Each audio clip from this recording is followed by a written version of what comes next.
I remember going home that night and crying so hard. All truth be told, I barely prayed at church. I never prayed at home. And I remember I had a knife, and I went to bed with this knife under my pillow, and I was going to kill myself. And up until that point, I never thought about suicide. And I think it's like when you struggle with something in the closet, or you're hidden from the world, you kind of think mockingly towards it. So I grew up in the church, and I thought I had a relationship with God, but it wasn't until I actually met the Lord that I realized that what I was living was not really a true, authentic relationship. And it made sense to me because for the longest time, I feel like in my heart, I desire to have a relationship with the Lord, but I knew, well, I know now that I never actually heard from him because I wasn't really passionate, and I did church out of obligation and out of something I thought I was supposed to do. So when I was born premature, about 2.5 months, and it was out of an accident that I came to life. So my mom was walking and something had happened, and she ended up falling forward on her belly. And I was born 2 months premature, and she was told that I had a very little chance to live. And because of this, so my mom was an immigrant from Korea. She was probably 24 at the time, with now 2 children, no education, and a deadbeat husband. And her husband, who is my father, had nothing to do with my life. He didn't want to raise a retarded baby. He didn't want to have to pay medical bills. He didn't want to have to conform his life. So he had told her to either give me up or to let me die. And because she chose to fight for my life, I was born into a world with an immigrant mom with very little English, no father, no money, and for all I know, life was normal. Nothing happened in my life that I wasn't used to because this is all I knew. And from a very young age, I began to go to church every week. I grew up every Sunday going to children's church, singing the songs, listening to the Bible stories, watching Veggie Tales, being a part of this family that I thought was, this is how you do a Christian life. Because growing up in the American church, now it was a Korean church, but it was an American society. So growing up in the American church, I always thought as long as I went to church, as long as I read the Bible on Sunday, as long as I put my $2 every week into the offering basket, that's all I needed to do to confirm my salvation. But as I grew up as a happy-go-lucky kid, and nothing fazed me. I was into video games, I had my friends, I liked to read books, but it wasn't until I started to grow older, I started to understand that other people knew more than I did. They were experiencing things that I never knew of. They were starting to go out with their families and have their first moments, or have this party, or go to this function, or go to this game. And all I knew was I go to school, I go home, I sit by myself. I had a brother, I have an older brother, but we weren't as close as typical brothers would be. So all I knew was I would go home and I would be by myself. And for so long, this was okay. I would have my TV, I would have my video games, I would have my books, I would have my school. But when I began to start high school, I began to realize that my interests were not really my interests anymore. I started to go to church a little less because for me, church was just something I had to do. And as I began to get more freedom for myself, I understood that I had the option to choose whether or not I wanted to go. And all I knew was on Sundays I went to church. All I cared about was the football game on TV. I didn't hear the voice of God. The Bible didn't make sense to me, but still I went. And I even served on the worship team. And I knew, oh, wow, I'm so saved. I'm sanctified. I'm doing life correctly. But at the same time, I knew my thoughts, my mind, my actions, and my words do not line up with the Spirit of God. Because what little I understood of the Bible didn't match up with my life. I remember at one point, my pastor had to bribe me into reading the book of John by offering an iPad, or an iPod at the time, to whoever could write down John chapter 1 in their notebook during the span of a week. And I know now that's very bad, but at the time I was like, cool, I want an iPod. So I did the task and grew very bored because these words just didn't mean anything to me. As I began to get older, I began to develop a very, very, very deep-seated depression because, as I said, I grew up without a father. And for a time, I could live vicariously through the fathers of my friends. But as I began to become isolated and more to myself, and my mom was starting to work, and I would just be by myself, I understood that there was something missing from my life. I didn't have a male role model to teach me how to drive. I didn't have a male role model to teach me how to grow and become a man.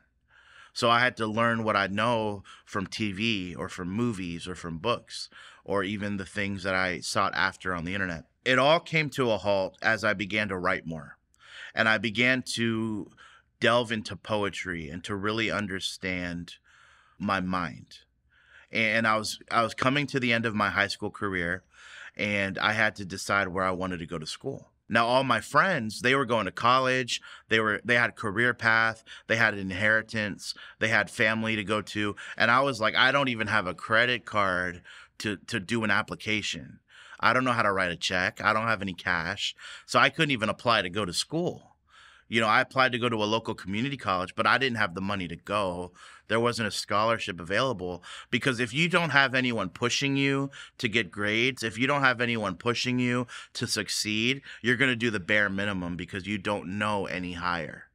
And you would just become bitter at the people you see succeeding in life. When I realized that I came out of high school with a 2.2 GPA, crippling depression, no home, no future, and I'm being told because my mom no longer lived with me that I had to get out of my home and find a new place to live or become evicted at the age of 17, I had no idea what I was going to do.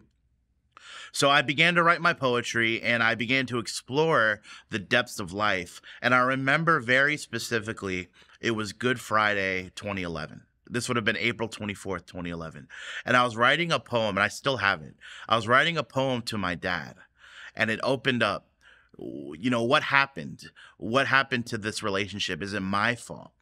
Is the accident the reason you decided to leave? And it began to sit in my mind. And I remember going to church that night, and the pastor began to preach just the message of the cross. And this is something I'd heard every year for the past 10 years. And something happened that night where it clicked, where the depression, and like I said, I didn't even realize I was depressed in the moment.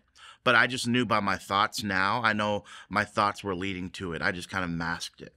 Something happened in that night where it came boiling over. So my thoughts about the cross had met my depression. And when I got hit with conviction, I thought it was my overwhelming sense of sadness and morality that was causing me to feel these things. Because I was suffering in this state of anxiety where it felt like my own voice was screaming in my ear. What were you hearing? It was just loud, like think of like a steam engine. Just loud, like you can't even comprehend what you're trying to think.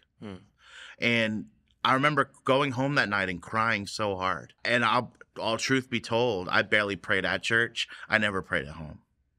And I remember I had a knife, and I went to bed with this knife under my pillow, and I was going to kill myself. And up until that point, I never thought about suicide.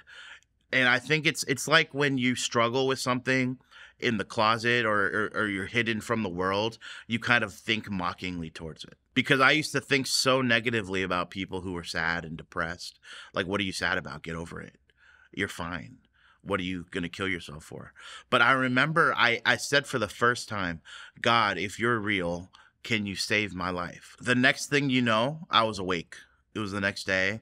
I didn't even remember this event happening until a few weeks later. And I just carried on with my life. It was Saturday now. And at the time, I had begun to go to a high school ministry. Out of my school, there was an FCA club, Fellowship of Christian Athletes. And I would start to go. And I remember I got invited to a meeting that was held to plan a future event. There was going to be kind of like a prom alternative being held. And I went to this meeting, and people started sharing their testimonies for no reason. It was just at the end of this meeting, we're all in high school. Someone's sharing, a female was sharing about how she narrowly escaped being assaulted. A guy was sharing about how he had gotten a speeding ticket and how the Lord had convicted him. And I felt this tug in my heart. Share what happened to you. And at first I was a little confused because I was still sitting in my depression to the extent where I didn't want to make new friends. I didn't want to branch myself out there. I didn't even want to ask for help. I was so stubborn. I was like, I'm going to just figure this out on my own. And I remember sitting in this meeting and the Lord said, share what happened to you. And I began to speak. You know, for my whole life, I've been alone. I've been lonely. I haven't had real friends that I could trust. And I go out of my way to accommodate the needs of other people because I don't want to face my own realities. And I started to say things that I didn't even think about before. You know, I wish I had a dad. You know, I'm not okay. And bear in mind, everyone else in this room was about my age. And what had happened was they didn't have the words to say to me because of their lack of experience. But one person did offer to pray for me. And I remember they started to pray for me. And I grew up in a Presbyterian church where if one person was praying, no one else said a word. They didn't believe in the laying on of hands. And all prayers were always broad in general. And I remember the second someone touched me, I could feel something coming over me, which I now understand to be the Holy Spirit. And one person had a guitar. They started singing the song, Let It Rain. And I just remember crying so bitterly. I didn't even understand in the moment that it was the process of my salvation. It wasn't until a few months later that I understood that this was the Lord beginning to move in my heart. And I'm not to say that I got delivered from my depression, but I had gotten to a point where now I had access to something greater. Now I had access to a community, and now I had access to the Holy Spirit. And I know for about 2 years, as I started to do ministry, I still struggled with this depression. And it bothered me even more because I started to cut things out of my life and I started to do the things that I knew I had to do to be a son of God. But when I went home at night, I still struggled by myself. I didn't know how to be alone. I didn't know how to see things happen and not be a part of it. You know, I was involved in a community, but the second those individuals went to school, I broke over a weekend because I didn't know how to have a relationship with God because I was trying to pursue him as my Father in heaven without ever knowing what it was to have a father on earth. And this caused me to develop a self-hatred along with my depression because here I am not only sad about my situation, but now I'm upset about my response to my situation. So my prayer was never for deliverance or for peace, but it was always for resolution and to get something that I didn't have. So instead of choosing to trust in what God wanted to do, I was asking him to do something else. It wasn't until about 2 years later. So that the day I received the Spirit was May 5th, 2011. So it was a few weeks after I had that encounter in my room. And a couple years later, I would find myself in the midst of ministry and we would have periodic worship nights and Bible studies. And I would be in the midst of worshiping God. But in the back of my mind, I heard, go put your head through that window. Go out into the street in the middle of the night. And it was like these pervading thoughts. So what depression does is it feeds upon itself, right? I think there's a misconception that depression is a state of constant sadness. But it really is a mental thing where if I was happy, I wouldn't say I was bipolar, but I was definitely borderline expressions of it. Because I was a person who was known as having extremely high highs, and then all of a sudden I could flip. Like I could be in the midst of conversation, and next thing you know, I was in the corner by myself, you know, sad and broken. And there would be these bouts of we would have a prayer meeting, we would have a service, we would have a worship night, and all I wanted to do was sit in the corner for about 30, 45 minutes by myself.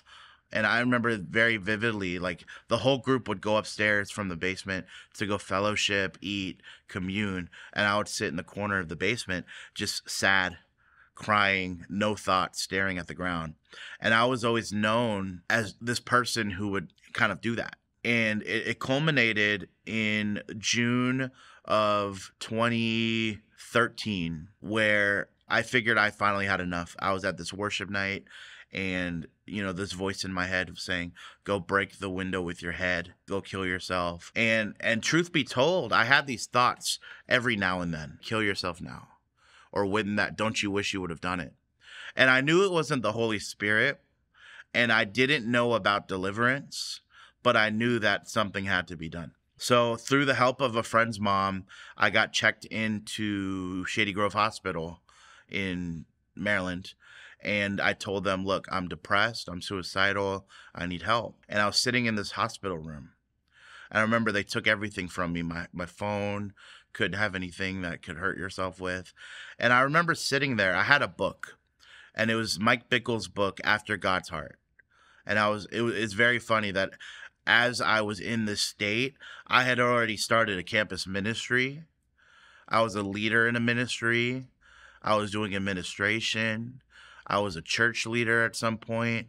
I was a worship leader. I was studying. I was teaching. And here I am in this hospital room with my book, with my notes, trying to battle my depression on one side of the room and trying to learn more about God on the other. And something clicked, was like, stop doing what you're doing and think about the situation. And it just occurred to me in that moment, like, how can I keep trying to pursue the Lord healthily while ignoring all of these issues? And I remember turning on the TV, and I flipped to the 700 Club, right? Because I was like, okay, Christian programming. And Misty Edwards of IHOP was on the TV telling her testimony. So if you've noticed a theme, testimonies have kind of shaped different seasons of my life. And she's talking about when she was younger, she had cancer and she trusted the Lord and she got healed, and she got cancer again and then she got healed. And something started to wash over my spirit. And I started to look at the Lord and say, God, I trust you. I believe in you. And I just began to talk to him. And I believe truly in that hospital room, I got set free from so many things that were plaguing my spirit, to the point where I asked him if I could just go home. I was like, I think I'm okay. But I'm sure they hear that a lot from people who are going through mental illness and don't want to go to where they need to go. So they're like, you know what? You need to go check into this facility. I remember going to this facility. They sent me to the Psychiatric Institute of Washington in the middle of DC. It's the #1 at the time mental health clinic in the city. And this was not where I belonged. I was a 20-year-old person doing ministry, just loving the Lord. And I'm getting stuck with people who were in gangs, got caught selling drugs. One of them got beat in the middle of the night for racism. So I'm in this facility and I'm saying to the Lord, I remember just crying so hard the first night I was there, saying, God, why am I here? What happened to lead me here? Why did I put myself in this situation? And all of a sudden I began to think of Joseph, what he said to his brothers. You thought you were sending me here to kill me, but the Lord sent me here for a purpose. So I heard the voice of God, not audibly, but very clear in my mind, saying to me, you did not put yourself in the situation. You put yourself in the hospital and I set you free. You're here for a purpose. And I remember I spent the full first day so sad and sorry for myself. And after that, the Lord started to use me even to speak into the lives of the people in that hospital. I remember praying for people. I gave my study Bible away. I prayed for my roommate at the time, and he got healed. And I found out on my way out that he told everybody I was a wizard because of the way he felt after I prayed. And what I started to learn through this situation was that the Lord loves us regardless of the condition we come to him in. And he doesn't even put a timeline on our healing and deliverance. Because if the Lord would have put me in a place of ultimatum of you need to behave, you need to act right, you need to think right, you need to stop feeling the way you're feeling. But what I discovered was it was okay to be depressed, because through that process, I learned that the Lord continued to love me. And I remember just coming out of that place with almost a new lease on life. Because when I went into that place, I would wake up, go to work at 4 a.m., get off at noon, go to ministry, pray at night, get out of prayer at 2, go back to work, sleep every other day, not have any time to myself. And I was beginning to burn myself out. And I believe that that place of burnout is really what contributed to my state. My anxiety came back. I thought the world was against me. If anyone ever said no, I felt rejected. And the Lord began to tear those layers away from me. And I truly believe it's those seasons of pain, those seasons of heartbreak, those seasons of destitution that caused a foundation to be built. And you read in the Word of God, and it says that in the moment, discipline never feels good. But I understood truly in my heart that if it wasn't for those seasons, I wouldn't be nearly what I am today. Now, Phillip, you did mention that your relationship with your father affected you very deeply. Where is that relationship today? So truth be told, I had this deep, bitter hatred for him for the longest time. And I think anyone in my situation, that would be understandable. But over time, as I began to deal with my heart and deal with my salvation and mature in Christ, right? Because we know that the Lord will always want to build us up before he starts to deal with the individual problems. I decided that if I was going to forgive him, I would have to meet him, right? We hear stories of people that meet their parents for the first time, and it's like the bitterness and the pain just melts away.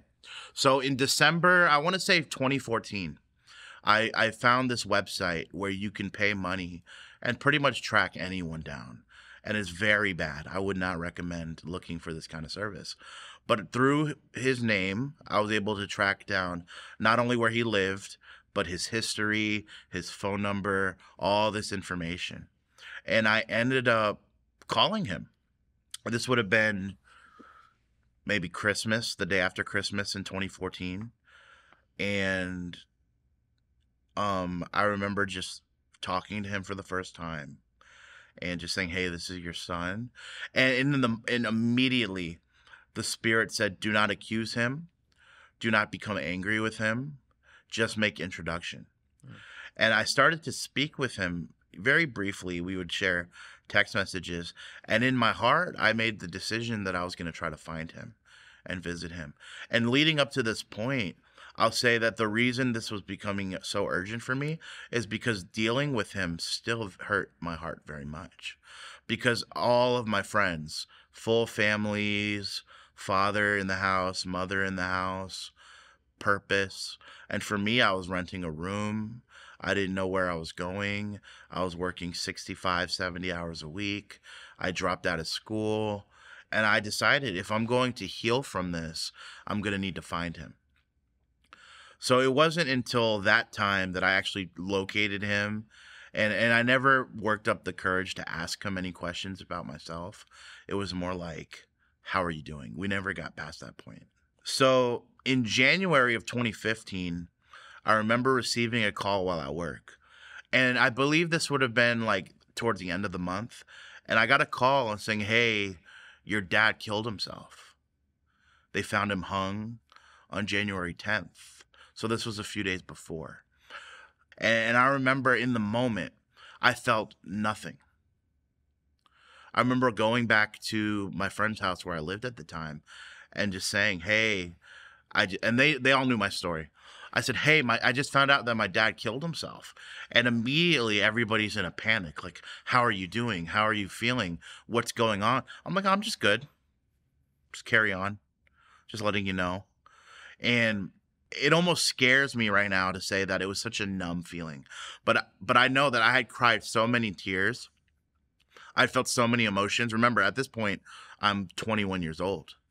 And I remember I went to church the next day, and I think someone had told the pastor at the time what had happened. And people start to come over to me offering condolences. And still, I almost feel nothing. But as we began to worship, something started to come over me, and I'm thinking, oh man, I'm never going to be able to resolve this. I'll never get to tell him how I felt. I'll never get to say this. I'll never get to do that. And all of a sudden, this weight of sorrow, this weight of bitterness, almost like a whale, almost like a crushing rock, fell on me. And I remember sitting down, and the strongest and most powerful moment of ache came over me. And it felt exactly like how I felt in the darkest moments of my depression before Christ. It's almost like a pain in your chest. It's almost like a pain in the front of your head, not even like a headache, but it just hurts. And I remember I cried for so long in that seat, and people are coming over to me, and like I didn't want to hear nothing. I didn't want to say anything. And it was just for weeks at a time, I would be okay, and then all of a sudden it would just descend on me. I'd be fine, and then I would break. And even like a year to the day was one of the hardest days, because I'm not thinking about the fact that he died. I'm not thinking about the fact that he killed himself. I'm not thinking about the fact that I lost my dad. I'm thinking about I never got to have this thing, and now I'll never get to have this thing. When it's abstract and when there's hope, you can never break, because there's always something to achieve. But when you know that this thing was here and it just got taken away from you, it's like a swift kick in the face. Right? I just remember how broken I felt. And even in the midst of my sadness and in the midst of this brokenness, the Lord was still speaking. Right? Because if we look at the word, and it says that when Elijah was on the mountain, the voice of God came through a still small voice. Elijah looked for him in the fire. He looked for him in the wind. He looked for him in the lightning. But it wasn't until he quieted his soul and listened to the whisper of the wind that the Lord began to speak over him the life and the love that he had for him. So God was saying to me, you're still crying over this thing because you haven't asked me for peace. Right? And he almost as if to say, if I were to ask him for a peace from the first day, it would have been available to me. And I sat on the edge of my bed, and I remember praying, Father, give me peace. Give me rest. And I don't know, I can even feel it coming into this room now. But for the first time, I began to take God at his word. Give me rest, give me peace. And it's like every thought that I had began to become silent over me. And I could almost feel a physical release of the things that were bothering me, the things that hurt me, the thoughts that I was having. It's almost like a tangible release. And I can honestly say that ever since those times, I haven't had that type of sorrow. I haven't had that type of brokenness. I haven't had that type of relationship with the Lord where I would serve him, get burnt out, and disappear from the church.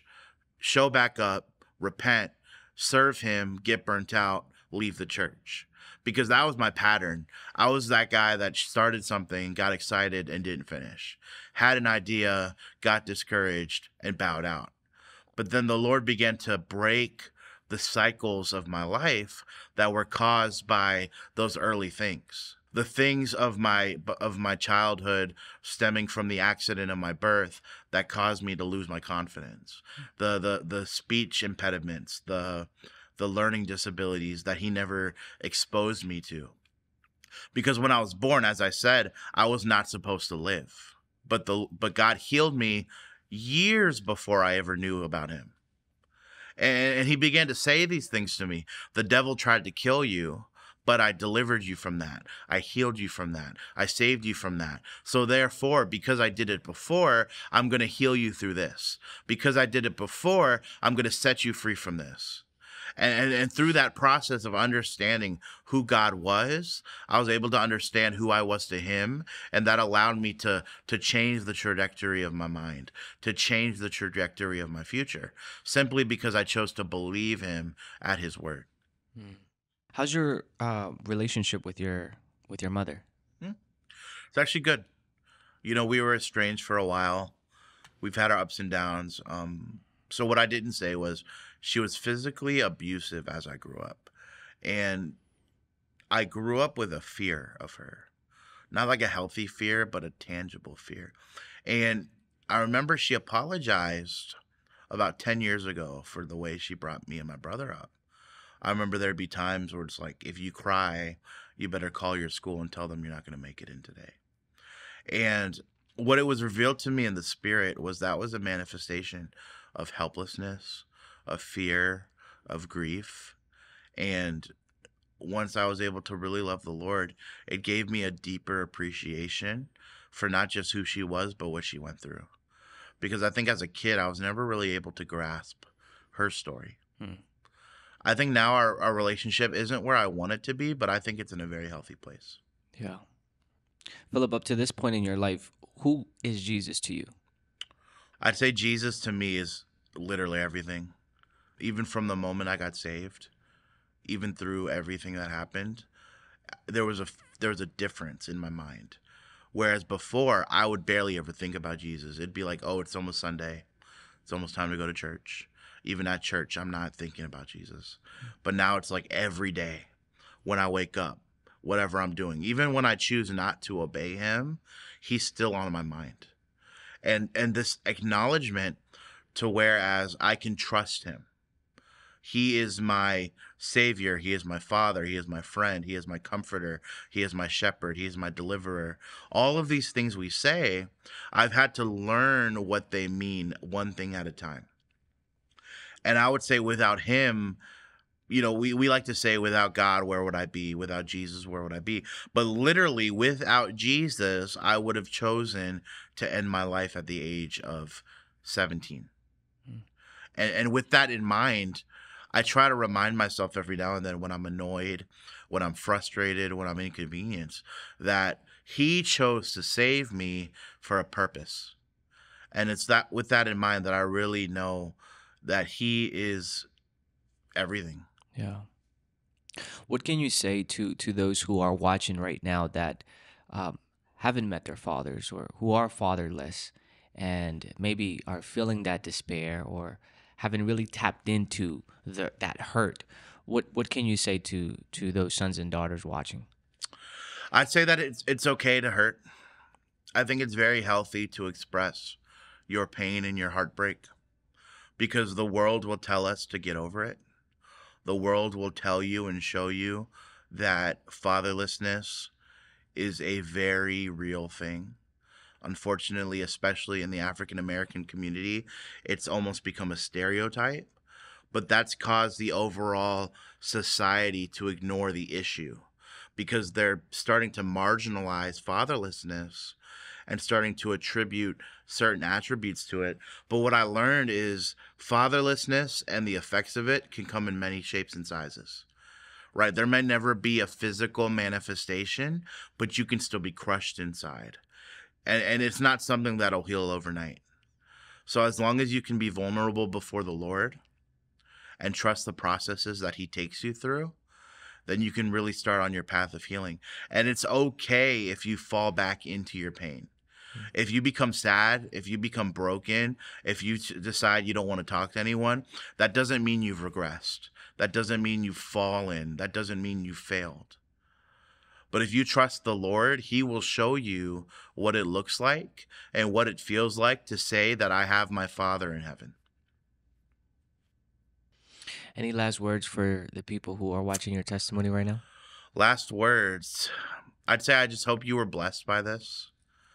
My prayer and my desire is that you would take my words and apply them to your story because no testimony is greater than or less than another testimony. And I know as you continue, and especially for you who don't know how to embrace their story, who don't know how to articulate or share what they've been through, I'd say just begin to write down and think about the things that the Lord has done for you and how to trust him and how to express. Because the word says that they overcame with the blood of the Lamb and the word of their testimony. So part of your story and the fact that you're alive to watch this, the fact that you're here listening to me means that you have not failed and you have the power and you have the authority to overcome with the blood of the Lamb and the word of your testimony.